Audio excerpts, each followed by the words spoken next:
Mabuti na lang at may kasunod na nagpapatrolyang pulis ang na-hold up na jeep na ito sa madilim na bahagi ng E. Rodriguez Avenue sa Quezon City. Kaya agad silang nakaresponde na nauwi sa engkwentro na ikinamatay ng mga sospek.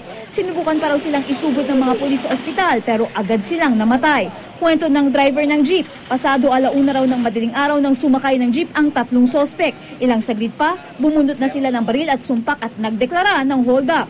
3 po sila, sir. Pagdating po dito, sir, nagdeklara sila ng hold. Nagpara po muna sila, sir. Tapos bago sila nagdeklara ng hold up.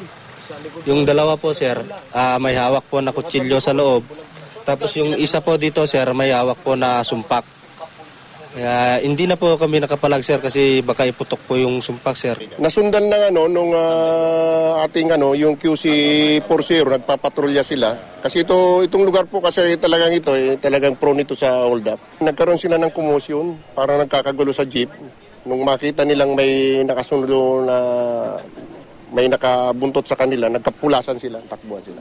Bukod sa mga umano'y nakaw na gamit, nakuha mula sa mga sospek ang isang kalibre 38, 2 sumpak at isang patalim.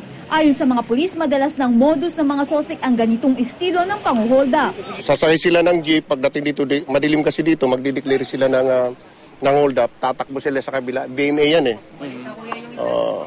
So may pagkakadala na ba dito mga sospek? Kinikilala pa lang natin. Pero sigurado kayo, mga taga rito rin. Katrina Son, GMA News.